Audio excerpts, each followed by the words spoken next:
My garage was blocked, my life turned upside down, all because of one HOA tyrant's petty vendetta. Her car sat there, taunting me, a smug symbol of her unchecked power. I begged, I reasoned, but she laughed, wielding her rulebook like a weapon. So I did the unthinkable, something so bold it left the whole neighborhood speechless. The mayor's lawn would never be the same. How far would you go when a neighbor's petty rules push you to the edge? Stick around to see how one outrageous act flipped this HOA nightmare into a legend that still haunts our cul-de-sac. The cul-de-sac on Maple Grove Lane felt like a slice of suburban paradise. I'd moved into my cozy 2-story home 3 years ago, chasing a quiet life after years in the city's chaos. My mornings started with coffee on the porch, waving to joggers, and watching kids bike past manicured lawns. The neighborhood was tight-knit, or so I thought. Block parties, shared garden tools, the works. My pride was my garage, a haven for my vintage motorcycle collection, polished to a gleam.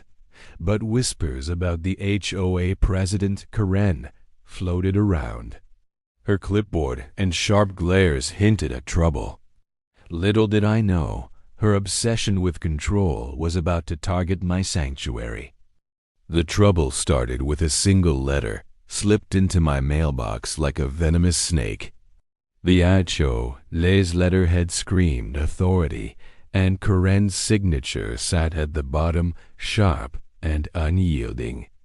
My garage, it claimed, violated community aesthetic standards because of my motorcycle hobby. Apparently, the faint hum of my engine during weekend tune-ups was disruptive. I laughed it off at first. Who could complain about a hobby that hurt no one? But then the fines arrived. $50. Then $100. Each notice was more aggressive, accusing me of undermining neighborhood harmony. I stood in my driveway, staring at my garage, my sanctuary, now a battleground. Karen wasn't just the HOA president. She was the neighborhood's self-appointed dictator. Her pristine lawn and perfectly trimmed hedges were a shrine to her control, and she patrolled Maple Grove Lane with a hawk's gaze. I'd seen her measure mailboxes with a ruler, scold kids for chalk drawings, and lecture neighbors over unapproved flower beds. But now her sights were locked on me. I tried reasoning with her, knocking on her door one evening. She stood in her doorway, arms crossed, her smile cold. "Rules are rules," she said, shutting the door in my face. That night I lay awake, my stomach twisting. This wasn't just about motorcycles, it was personal. The next week, a new rule appeared, posted on the HOA's community board. No vehicles may be stored in visible garage spaces without prior approval. It was tailored to me, a surgical strike. My garage had a large window, and my bikes were my pride, gleaming under soft lights. Now, Karen demanded they be hidden or removed. I checked the HOA bylaws. Nothing justified her rule. It was a power grab, plain and simple. I emailed the board, expecting support, but the responses were curt. Comply or face further penalties. Karen had them in her pocket. The fines climbed to $200 a week. My savings, already stretched from the move, began to bleed. I covered the garage window with a tarp, hoping to appease her. But another letter arrived, non-compliant covering material. I tore it up, my hands shaking. Neighbors started avoiding me, their eyes darting away as I passed. Whispers spread. Karen had painted me as the troublemaker, the guy who didn't fit in. One evening, I caught her standing across the street, staring at my house, her clipboard clutched like a weapon. What was she planning next? Then came the car. Karen started parking her sleek SUV directly in front of my driveway, blocking my garage. It wasn't every day, just enough to infuriate me. I'd come home from work, exhausted, only to find her car there, forcing me to park on the street. I left polite notes on her windshield, asking her to move. They ended up crumpled in my mailbox with HOA violation scrawled in red ink. I confronted her again, this time in front of neighbors at a community meeting. "You're blocking my property," I said, my voice steady but loud. She smirked, claiming it was public street parking. The room went silent. No one backed me up. I felt like a cornered animal. The harassment escalated. One morning, I found my mailbox stuffed with fake violation notice, as everything from unapproved paint shades to excessive noise from my non-existent dog. Karen's handwriting was unmistakable. I installed a security camera, catching her slipping another notice under my door at midnight. The footage sent a chill down my spine. She wasn't just petty. She was obsessed. I showed it to a neighbor, hoping for an ally, but he shrugged. "She's untouchable," he muttered. Her husband's on the city council. I dug deeper, researching HOA laws. In our state, HOAs couldn't enforce rules without a majority vote.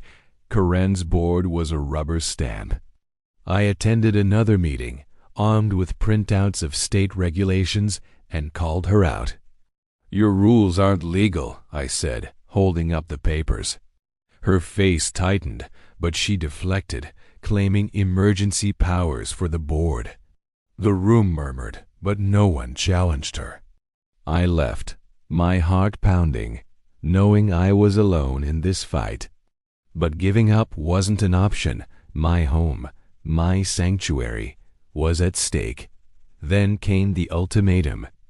A certified letter demanded that I remove my motorcycles entirely or face a lien on my property. A lien, the word hit like a punch. I could lose my home over this. I stood in my garage, surrounded by my bikes, their chrome catching the light. Each one represented years of saving, restoring, and dreaming. Karen wasn't just attacking my property, she was trying to erase who I was.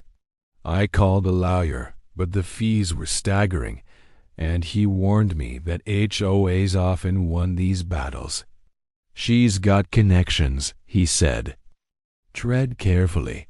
I tried one last diplomatic move, inviting Karen for coffee to negotiate. She agreed, but her terms were clear: dismantle my collection or face her wrath.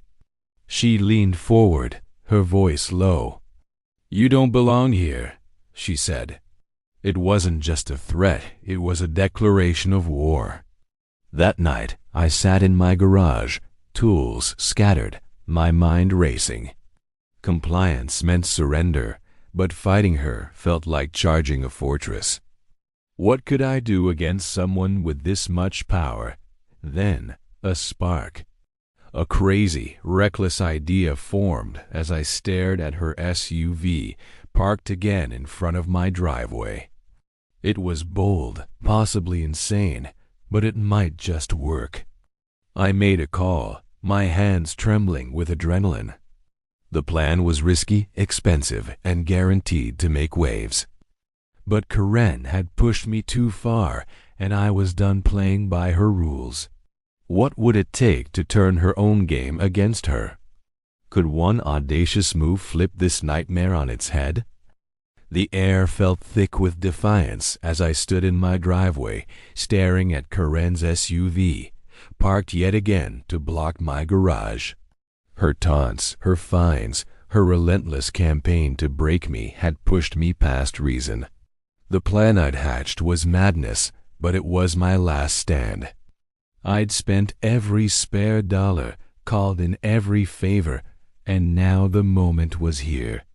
My heart pounded as I glanced at the sky, waiting for the sound that would change everything. Karen thought she'd won, but she was about to learn what happens when you corner someone with nothing left to lose. It was a crisp Saturday morning, the kind where Maple Grove Lane buzzed with kids playing and neighbors mowing lawns. Karen's SUV gleamed under the sun, a smug monument to her control. My security camera had caught her parking it there at dawn, her smirk clear as she glanced at my house. She doubled down after our failed coffee meeting, slapping me with a $500 fine for non-compliance and threatening a lien by Monday. The neighborhood watched in silence, too afraid to cross her. But I wasn't alone anymore. I'd found an ally, a local contractor with a wild streak and a helicopter license. The idea had come to me in a sleepless haze. If Karen's car was the weapon she used to block my life, I'd remove it in a way she'd never forget. I'd called Jake, the contractor, who laughed when I explained my plan. "You're nuts," he'd said, "but I'm in." It cost me my entire savings, $8,000, but it was worth every cent. Jake's crew arrived at dawn, their equipment hidden in a rented van. We worked fast, keeping everything under wraps. By 10 May, the neighborhood was about to witness a spectacle. The faint thrum of rotor blades broke the morning quiet. Heads turned, neighbors stepping onto their porches as a helicopter descended, its shadow sweeping over the cul-de-sac. Karen's SUV sat oblivious, a sitting duck. Jake's crew hooked a heavy-duty cable to the vehicle, their movements precise despite the gathering crowd. I stood by my garage, my pulse racing as the chopper's blades whipped the air. Karen burst out of her house, clipboard in hand, her face a mask of confusion. "What is this?" she shouted, her voice barely audible over the roar. The helicopter lifted, and with it, her SUV dangled like a trophy. Gasps rippled through the crowd. Karen's jaw dropped, her clipboard slipping to the ground. The vehicle swayed gently, glinting in the sunlight as it rose higher. I caught her eye, my expression calm but unyielding. This was my answer to her tyranny, a statement she couldn't ignore. Neighbors pulled out phones, recording the surreal scene. For once, Karen wasn't in control. She was just another bystander, powerless as her precious SUV floated away. The plan wasn't just to lift her car. It was to make a point. Jake's crew had scouted a destination, the mayor's lawn, a sprawling estate 10 miles away. Karen's husband, a city councilman, had shielded her reign of terror, but this would hit them both where it hurt publicly. The helicopter veered off, the SUV dangling beneath, and the crowd erupted in whispers. Karen ran to her phone, no doubt calling her husband, but it was too late. The chopper was gone, and her car with it. I stayed behind, facing the neighbors who now stared at me with a mix of awe and fear. Some shook their heads, others grinned. One older woman, Mrs. Carter, who'd quietly endured Karen's fines for her rose bushes, gave me a nod. "About time someone stood up," she muttered. But Karen wasn't done. She stormed toward me, her face red, screaming about lawsuits and vandalism. "You'll pay for this." She spat, her voice shaking. I didn't flinch. "Check the law," I said. "Your car was on my property line, abandoned." Her eyes widened. She hadn't expected me to know the legal gray area I'd exploited. The neighborhood buzzed as news spread. By noon, Social media was alight with videos of the helicopter lift, tagged with hashtag HOA Karen and hashtag Maple Grove Madness. Karen's reign was unraveling, her authority crumbling under the weight of her own hubris. But I wasn't celebrating yet. Her husband's influence loomed, and I knew retaliation was coming. My phone pinged with a text from Jake. "It's done. Cars are on the mayor's lawn. Cops are there." My stomach twisted. Had I gone too far? Or was this the moment that would finally break her grip? The climax wasn't just the lift, it was the fallout. Karen's SUV, now a public spectacle, sat in front of the mayor's mansion, surrounded by confused police and a growing crowd. Reporters showed up, drawn by the viral videos. The story wasn't just about a car anymore. It was about a neighborhood pushed to its breaking point. I drove to the mayor's estate, my heart in my throat, to see it for myself. The SUV sat crookedly on the pristine lawn, a helicopter cable still dangling. A news van was parked nearby, and Karen's husband stood red-faced, arguing with an officer. Karen arrived minutes later, her composure shattered, tears streaking her face as she saw her car and her reputation on display. I stayed back, blending into the crowd, but my mind raced. This wasn't just revenge, it was a reckoning. Karen had weaponized rules to control us, but I'd turned her game against her. The mayor's lawn was no accident. It was a message to her husband's power, a challenge to their untouchable status. As cameras flashed, I felt a surge of vindication, but also dread. Karen's eyes met mine across the crowd, burning with fury. She wasn't done fighting, and neither was I. What would she do when the whole town knew her shame? The dust settled slowly after the helicopter lifted Karen's SUV onto the mayor's lawn, but the shockwaves rippled through Maple Grove Lane for weeks. My audacious stunt had turned our quiet cul-de-sac into a local legend, with news vans camped out and social media ablaze. I stood in my driveway that evening, the weight of what I'd done sinking in. My garage, once a battleground, felt like mine again, but the fight wasn't over. Karen's fury, her husband's influence, and the HOA's grip on the neighborhood loomed large. Yet, something had shifted. The neighborhood wasn't hers to control anymore. Karen's downfall began the moment her SUV landed. The mayor's lawn, pristine and symbolic of her husband's clout, was now a stage for her humiliation. Reporters swarmed, their cameras capturing the surreal sight of a luxury vehicle dangling from a helicopter cable parked crookedly on manicured grass. The story exploded. Local news ran segments titled, "OA Nightmare Goes Viral," and X posts with hashtag HOA Karen racked up thousands of likes. Neighbors who once cowered under Karen's clipboard began sharing their own stories online. Fines for minor infractions, threats over unapproved paint colors, even harassment over children's toys. My stunt had cracked open a dam, and the flood of resentment poured out. Karen tried to spin the narrative.